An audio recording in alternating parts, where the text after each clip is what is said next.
आज हम उस सुपरस्टार की कहानी आपको बताने वाले हैं जिसे अपनी पहली फिल्म पाने के लिए काफी जद्दोजहद करना पड़ा। उसके पिता भले ही बॉलीवुड फिल्म इंडस्ट्री में सक्रिय थे, लेकिन इसका कुछ ज्यादा फायदा उसे नहीं मिल पाया।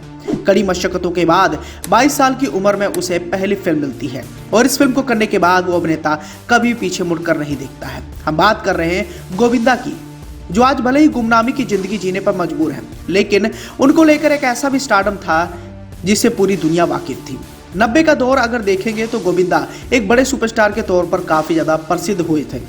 आलम तो यूं था कि तमाम निर्माता निर्देशक उन्हें अपनी फिल्मों में कास्ट करवाने के लिए तरह तरह के प्रयास भी करते थे और उनकी हर एक डिमांड को पूरा भी करने में लगे रहते थे। तभी तो गोविंदा के पास इतनी सारी फिल्मों की भरमार रहती थी कि वो दिन में करीब 6 से 7 फिल्मों की शूटिंग किया करते थे और मेरे हिसाब से ऐसा स्टारडम आज तक किसी भी सुपरस्टार की किस्मत में नहीं देखा गया। तो चलिए गोविंदा की जीवनी आज खंगालने की कोशिश करते हैं और इस वीडियो में हम आपको गोविंदा की जिंदगी से जुड़े हर एक अहम पहलू से इस वीडियो के माध्यम से रूबरू कराने वाले हैं। गोविंदा की बात करें तो अपने शानदार फिल्मी सफर के दौरान इन्होंने कई सारी बड़ी व हिट फिल्में दी हैं। फिल्मों में हीरो नंबर बनने के बाद इन्होंने राजनीति में भी कदम रखा और राजनीति में भी वो नंबर 1 बनना चाहते थे, लेकिन बुरी किस्मत की वजह से राजनीति में आना इनकी जिंदगी की सबसे बड़ी भूल थी, जिस भूल के चलते आज वो अपना करियर गंवाकर गुमनामी की जिंदगी जीने पर मजबूर हो गए हैं। गोविंदा की अगर बात करें तो इनका जन्म 21 दिसंबर 1963 को मुंबई के विरार इलाके में हुआ था। गोविंदा के पिता अरुण आहूजा विभाजन से पहले पंजाब के गुजरांवाला में रहते थे और वो फिल्म निर्माता महबूब खान के कहने पर अरुण आहूजा मुंबई आ गए थे। 1937 में मुंबई आने के बाद महबूब खान ने उन्हें अपनी फिल्म एक ही रास्ता में अभिनय करने का अवसर दिया। गोविंदा की माता नजीब मुसलमान थी।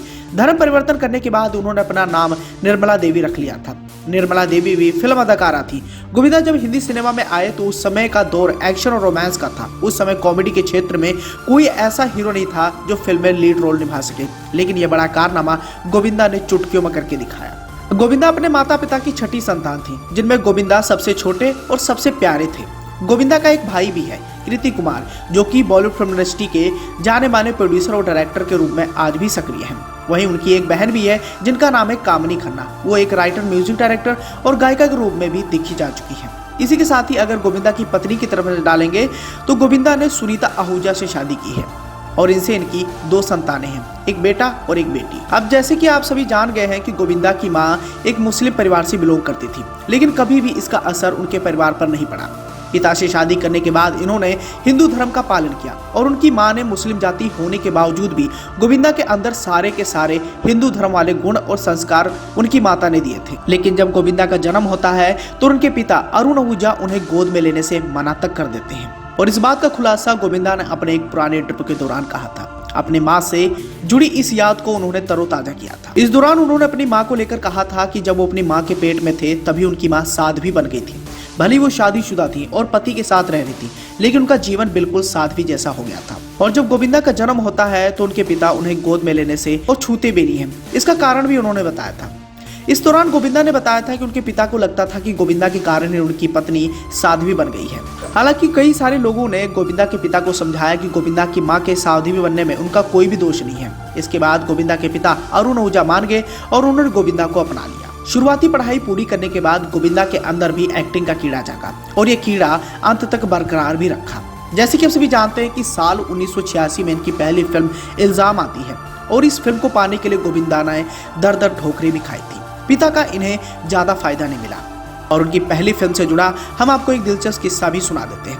दरअसल इस फिल्म के निर्माता थे पहलाज निहालनी, जिन्होंने गोविंदा के साथ आने वाले समय में बहुत सारी फिल्में की।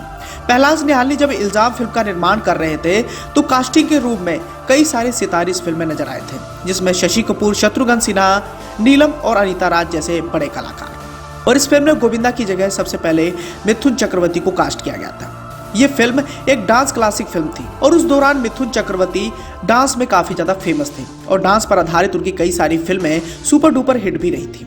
लेकिन मिथुन चक्रवर्ती ने इस फिल्म को करने से मना कर दिया था। उनके पास डेट्स की कमी थी, इसलिए उन्होंने पहलाज निहालनी की फिल्म इल्जाम को ठुकरा दिया। और तभी पहलाज निहालनी के ऑफिस में एक तेज तर्रार लड़का आता है जो करीब 22 से 23 साल का होता है। वो अपने साथ एक सीडी भी लेके आता है जिसमें उसके कई सारे डांस स्टेप होते हैं और जब उस लड़के का वो डांस सीडी देखते हैं तो वो कहते हैं कि मुझे मेरा हीरो मिल गया। अब इल्जाम फिल्म में जितने मर्जी बड़े सुपरस्टार थे, लेकिन गोविंदा का डांस चारों तरफ छा गया और इस तरह उनकी पहली फिल्म में लगी और इसके बाद उन्होंने कभी पीछे मुड़कर नहीं देखा। पहलाज नियालनी गोविंदा के काम से इतना ज्यादा खुश हुए कि बाद में उन्होंने कई सारी बड़ी फिल्में उनके साथ बनाई, क्योंकि उस दौरान मिथुन चक्रवर्ती के बाद गोविंदा एक ऐसे अभिनेता थे जिनके डांस मूव हर तरफ छा गए थे। 80 के मिड दौर में डांस वाले फिल्में काफी ज्यादा पसंद की जाती थी और ये ट्रेंड भी गोविंदा के बाद काफी ज्यादा फेमस हुआ और इसे आगे भी उन्होंने बढ़ाया। धीरे धीरे समय बीता और गोविंदा धीरे धीरे इंडस्ट्री में छाते रहे। गोविंदा मेहनती थे, इसलिए तमाम निर्माता निर्देशकों ने अपनी फिल्मों में कास्ट भी करवाते थे और गोविंदा भी उनकी फिल्मों को करने से मना नहीं करते थे। भले ही उनके पास डेट्स नहीं रहती थी, लेकिन वो फिल्में साइन किया करते थे। लेकिन एक बार बॉलीवुड के ट्रेजेडी के कहलाए जाने वाले दिलीप साहब ने उनको लेकर एक बात कही थी और उनकी बात मानकर गोविंदा कामयाबी की और ऊंची बुलंदियां छू गए थे। दरअसल हुआ यूं कि एक बार गोविंदा कई सारी बड़ी फिल्में साइन कर चुके थे। उनके पास करीब 70 से ज्यादा फिल्में थी जो पेंडिंग थी और इसी दौरान वो दिलीप साहब के साथ काम भी कर रहे थे। हुआ यूं कि शूटिंग सेट पर दिलीप साहब के साथ वो बैठे हुए थे और उन्हें बहुत ज्यादा थकान भी महसूस होती थी। दिलीप साहब से उन्होंने इस बारे में जिक्र किया। फिर दिलीप साहब ने उन्हें समझाते हुए कहा कि आप एक्शन फिल्मों के लिए नहीं बने हो, आप कॉमेडी में हाथ आजमाओ और इतनी सारी फिल्में मत साइन करो। गोविंदा ने भी उनकी बात मानी।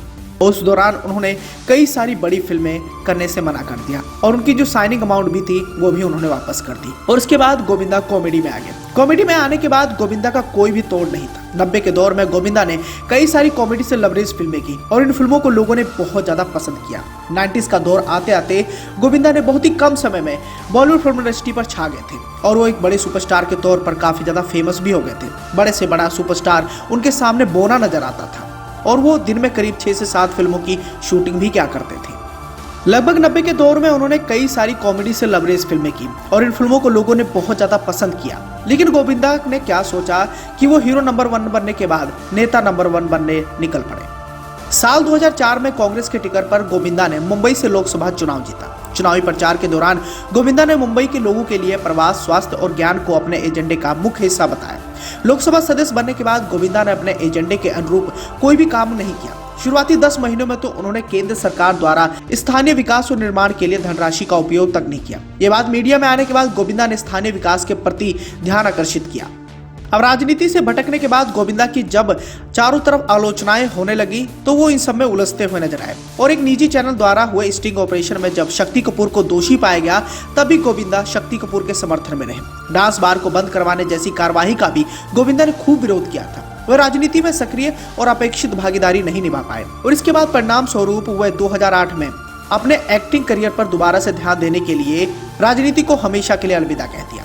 लेकिन गोविंदा ने जब यह फैसला लिया तब उन्हें बहुत ज्यादा देर हो गई। 2004 में तो वो कांग्रेस के टिकट पर राजनीति में तो कूद पड़े थे, लेकिन जब 2008 में उन्होंने राजनीति को अलविदा कहा तब तक बॉलीवुड फिल्म इंडस्ट्री बहुत ज्यादा बदल गई थी। 2008 के बाद गोविंदा जब दोबारा से अपना पैर बॉलीवुड फिल्म इंडस्ट्री में जमाना चाहते थे तो उन्हें बहुत ज्यादा दिक्कतें हुई। उन्हें फिल्में तो मिली लेकिन उन फिल्मों में उनकी कोई भी खुमारी नहीं देखने को मिली और बाद में वो एक गुमनामी की जिंदगी जीने पर मजबूर हो गए।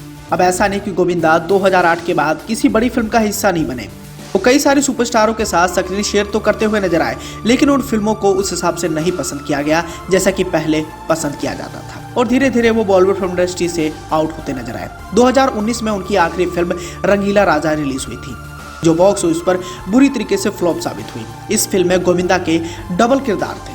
कॉमेडी से लवरेज इस फिल्म को लोगों ने सिरे से नकार दिया और आज भी गोविंदा एक बड़ी हिट फिल्म की तलाश में जुटे हुए हैं। अब भले ही गोविंदा साल 2 साल बाद किसी बड़ी फिल्म का हिस्सा बनते, लेकिन इन सब के बावजूद गोविंदा के पास करोड़ों की प्रॉपर्टी है। मीडिया रिपोर्ट्स के मुताबिक गोविंदा के पास मुंबई और उसके आसपास के इलाके में करीब 3 बंगले हैं। इनमें एक बंगला मड आइलैंड पर है और एक बंगला मुंबई के पॉश एरिया जोहू में है जिसमें अपने परिवार के साथ रहते हैं। इनके अलावा उन्होंने रियल एस्टेट की कई सारी प्रॉपर्टीज में इन्वेस्ट भी करके रखा है। गोविंदा करीब 150 करोड़ की संपत्ति के इकलौते मालिक हैं। तो इस तरह आप भी समझ सकते हैं कि मौजूदा दौर में भले ही गोविंदा फिल्मों में दिखाई ना देते हो, लेकिन फिर भी वो सालाना करोड़ों रुपए कमा ही लेते हैं। गोविंदा ये पैसा ब्रांड एंडोर्समेंट के जरिए भी कमाते हैं जो उन्हें अच्छा खासा रकम भी देते हैं। इसके अलावा रियल एस्टेट से भी उनकी बड़ी कमाई होती है और गोविंदा हर साल करीब 16 करोड़ रुपए से ज्यादा की कमाई कर ही लेते हैं। अब इसी के साथ अगर गोविंदा के विवादों की तरफ नजर डालें तो गोविंदा भी बाकी सुपरस्टारों के साथ कई बार विवादों में घिर चुके हैं और एक ऐसा विवाद जब गोविंदा को लेकर आया तब किसी को उन पर यकीन नहीं हो रहा था। यह मामला 2008 का था जब उनके ही फैन ने उन पर आरोप लगाया था कि फिल्म मनी है तो हनी है, कि सेट पर उन्होंने उन्हें जोरदार तमाचा जड़ा है।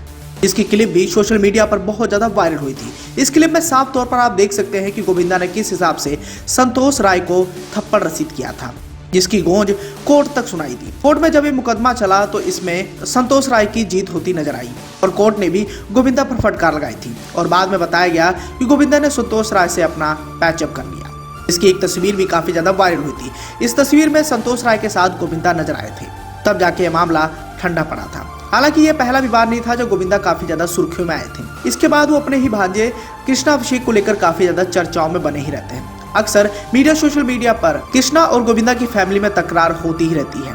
तो दोस्तों, कुछ इस तरीके की कहानी रही है गोविंदा की, जो शुरू में बहुत ज्यादा स्ट्रगल किए और उन्हें इसका फल भी मिला। 90s के दौर में वो बड़े सुपरस्टार बन गए, लेकिन राजनीति में आने के बाद सभी लोगों को कहना है कि गोविंदा की बहुत बड़ी भूल थी और ये भूल वो समय रहते सुधार नहीं पाए। और जैसे कि आप सभी जानते हैं कि आज वो गुमनामी की जिंदगी जीने पर मजबूर हैं। तो दोस्तों, आपको ये हमारी स्टोरी कैसी लगी और गोविंदा की जिंदगी से जुड़ी अगर मैंने कुछ बातें मिस कर दी हैं तो नीचे दिए गए कमेंट सेक्शन के माध्यम से मुझे जरूर लिख भेजें।